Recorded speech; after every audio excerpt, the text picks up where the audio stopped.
Imagine discovering a family secret that leads a preacher to cut his father down in a fit of rage. A twisted betrayal shatters everything Mikos believes in, and a lifetime of trust is destroyed in an instant. This is the story of a man whose hunger and family were everything to him until a brutal truth turned his world upside down. Before we hear more in this recap, don't forget to subscribe for more true crime stories about human nature. Pastor Elish King, 42, was the embodiment of devotion in his Florida community, known for his fiery sermons on hunger, family, and moral values. Elish's ministry attracted hundreds of followers who looked to him as a beacon of righteousness. His dedication to his church and family earned him admiration, and many considered him a living example of the virtues he preached. Naomi King, 38, was Elish's perfect counterpart. Full of grace and poise, she balanced her roles as the wife of a preacher and a devoted mother to her 5 children: Abigail, 16, Elish Jr., 14, Noah, 12, Sophie, 9,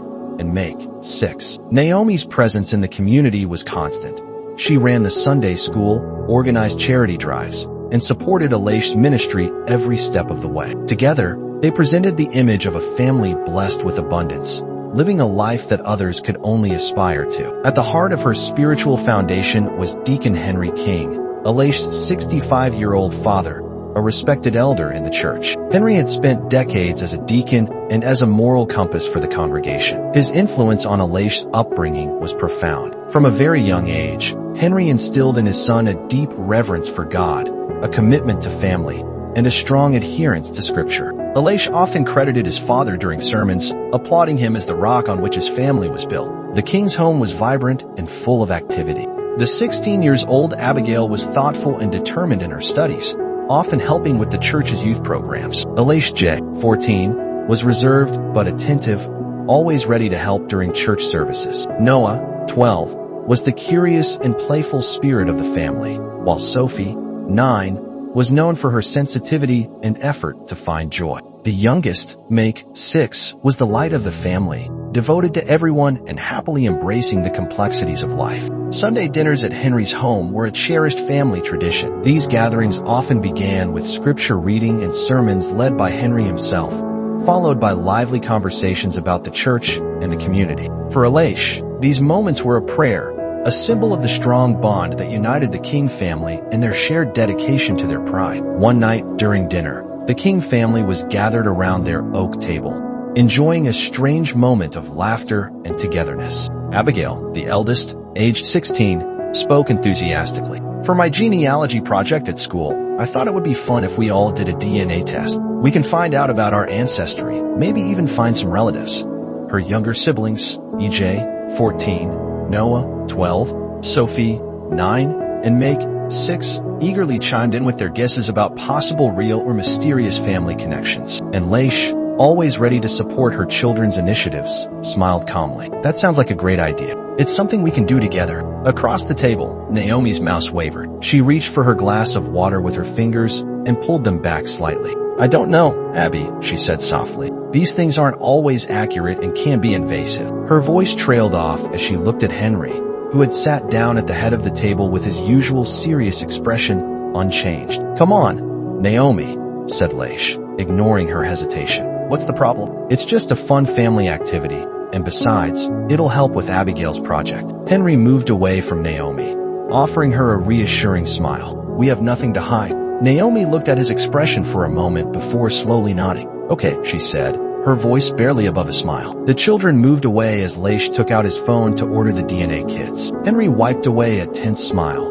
but said nothing, walking away with an indecipherable expression. A few weeks later, the results arrived. Abigail gathered everyone anxiously around the computer as Elish began a session on the website. The 4 boiled with anticipation as they explored the reports, ancestral origins, historical connections, and close relatives. But as Elish scrolled through the results, he frowned. "Wait," he said, leaning closer to the page. "Here, it said he didn't match as the biological father of any of the children." He let out a nervous laugh and shook his head. "Obviously, it's a mistake, surely a problem with the database." Naomi remained motionless, gripping the edge of the chair tightly. Henry moved away from Elish. His face remained calm, but he clenched his jaw visibly. "I'll get in touch with the company," Elish said in a firm but calm voice. They probably just mixed up the data. He walked away from the table and kissed Naomi on the top of her head. Don't worry, I'll sort it out. Over the next few days, Leish contacted the genealogy company, pointing out the error in his report. He explained the problem in detail, convinced that they would come back with a correction. But when the response came, he was stunned. We checked the results 3 times.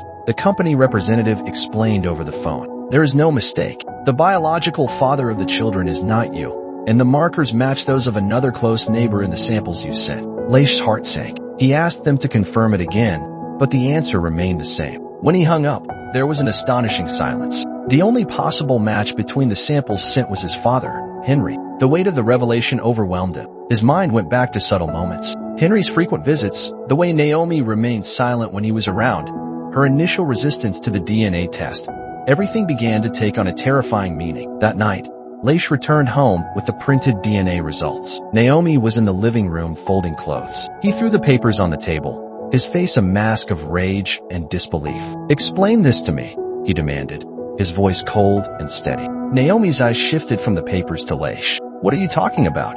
she asked, her voice trembling. Leish explained the DNA results. "They say I'm not the father of my children, but they also say there's another coincidence in our family. Would you like to explain that to me?" Naomi's face drained as she clung to the back of the room for support. "There's been a mistake," she said. "This isn't right." Leish leaned toward her, raising his voice. "Don't lie to me, Naomi. I went back to the company and they checked. There's no mistake. I'll ask you again. Explain this to me." Naomi burst into tears, tears streaming down her face as she collapsed in the room. Amidst the rumors, she confided a dark secret she had kept for years. Early in her marriage, Henry had forced her to maintain a sexual relationship. His influence and authority made her feel unable to resist, and the abuse continued for years. "They're all his. I didn't know how to stop him. I didn't want to destroy you." "Did he die?" "He died," and she turned back to the room spinning around her. The woman he loved, the father he revered, had destroyed his life in the most personal and devastating way possible. He stormed out of the house like a hurricane, his head filled with rage, betrayal, and disbelief. That night, he sat alone in his car with the weight of Naomi's confession crushing him like a physical force. His mind was racing, each thought darker and more chaotic than the last. The life he had built, his pride, his family, his ministry, had been a lie. His children, his prayer, and his joy were not alone. His wife, the woman he trusted most, had been caught up in a terrifying secret. And his father, the man who had raised him, guided him, and taught him to live according to God's word, had become a monster. Emotions came in waves. Shock, pain, disbelief, and then a rage so loud it left him breathless. And the H gripped the steering wheel so tightly that his fingers turned white. Tears streamed down his hair as he screamed in the empty plane. "Why? How could they do this to me?" He tapped the dashboard with his fingers, overcome with frustration. He drove aimlessly for hours through the deserted streets of his quiet Florida town under the moonlight. Memories of familiar meals, sermons on forgiveness, and moments he considered defining moments of his perfect life flooded his mind, now stained with betrayal. Wherever he turned his thoughts, he found himself with mines. By dawn, the H found himself parked on the shore of a lake, staring out at the water. In the quiet of the morning, his pain began to turn into something colder, more delicate, a vengeance. The betrayal was too great to forgive, the wounds too deep to heal. In his mind, there was only one way to do justice to the situation. His father and wife had to pay for what they had done. And H began to plan, surprising himself with the clarity of his thoughts. He had spent years predicting forgiveness, but forgiveness was no longer an option. His heart, once filled with compassion, now burned with the need for retribution. He replayed Naomi's confession in his mind over and over, each word fueling his determination. When the H returned home, he was surprisingly calm. He did not speak to Naomi, who had spent the night crying in her room. He could not look at his children without feeling a twinge of pain, knowing that they were not alone. But he loved them deeply, and that love only intensified his fury. The night was thick with tension when H returned home. Naomi was alone in the room, her face drawn from crying and pale with anguish. He had spent the whole day on edge, afraid of the inevitable confrontation. The H entered the room silently, his face dark and emotionless, hiding a kitchen knife in his hand. Naomi looked up, her face a mixture of fear and hope. The H hissed in a trembling voice, "I know you're sick, but can we?" "No," he interrupted in a low, cold voice. "You're not even going to try to fix this with words. You've destroyed everything, Naomi. Everything." Naomi stood up, turning her hands away as tears began to flow down her face again. She was trapped. The H. She didn't know how to stop him. I never meant to hurt you. You didn't mean to hurt me. Allowing him to violate our marriage, to father my children, and to sit at our table as if nothing had happened. You lied to me every day, Naomi. She stood up, shaking uncontrollably. Please, H, I love you. I love you. Can we fix this? Fix this. H exploded, finally letting out his fury. It can't be fixed. You condemned me to a life of being a second-rate person, and now you'll pay for it. With a wild, sweeping motion, she stabbed him in the back with the knife. Naomi stood there with her eyes wide open in surprise as the blade pierced his body. The HS face was devoid of pity as she pulled out the knife and pushed it back in, this time into the abdomen. The neighborhood filled with the dull sound of flesh being torn apart and her screams of pain. Naomi tried to pull away, leaving a trail of blood on the floor, but the H was relentless. Each blow was fueled by years of betrayal and humiliation. You should have told me the truth, he shouted, his voice trembling with rage. You should have stopped him. When Naomi finally lay still, her body limp in a pool of blood on the floor, the H turned away with a forceful jerk. The rage inside him did not explode. It simply shifted focus. There was still one more person who had to face justice. The night air was thick as the H drove toward Henry's house, gripping the steering wheel tightly, his head filled with thoughts of betrayal and revenge. The image of his lifeless wife burned in his memory. There was nothing left to lose, and justice, in his opinion, demanded blood. Escaping through the door, H found Henry sitting at the table in the apartment with a teaspoon in his hand and the Bible open in front of him. Henry was startled and looked up. H, what are you doing here? He asked in a voice burning with confusion and horror. H did not answer. Instead, he threw the DNA results on the table. Explain this to me, he demanded in a low voice full of rage. Henry's eyes darted from the papers to H. I don't know what this is, he said in a timid voice. You don't look like you're lying to me, said H, his hands trembling. You raped Naomi for years, didn't you? You fathered my children. Henry stood up, raising his hands as if trying to calm his son. H, listen to me. It's not what you think. Don't lie, said H, his voice shaking the room. You destroyed my family. You're a monster.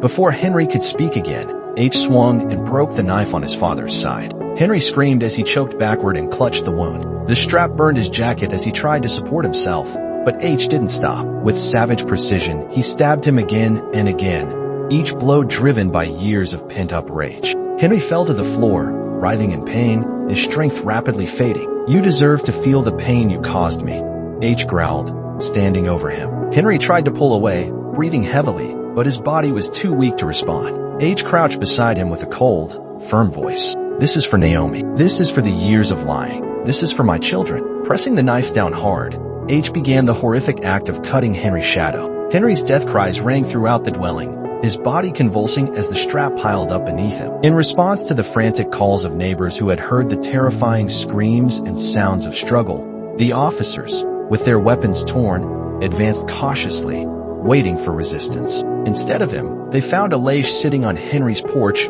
covered in blood, with his Bible clutched in his hands. The officers, with their weapons drawn, advanced cautiously, expecting resistance. Instead of him, they found Alaish sitting on Henry's porch, covered in blood, with his Bible on his legs. Alaish's demeanor was disturbingly calm. She looked at the approaching officers with an expression that was impossible to read. It's over, she said simply, raising her hands in a gesture of surrender. God's justice has been served. The officers quickly put down the wives, feeling uncomfortable with Alaish's calmness. As they carried him to the gate, one of the officers cautiously entered the house. What they discovered there was indescribable, a scene of unimaginable violence. Henry's body was in a grotesque state, his back covered with wounds, and his leg cruelly bound. The bloodstains and signs of struggle spoke for themselves of the brutality of the act. As they placed Alaish in the back seat of the car, he turned to one of the officers. His voice was calm, almost casual. Naomi said, "You'll find her in our house. She betrayed me too." The officers looked at each other,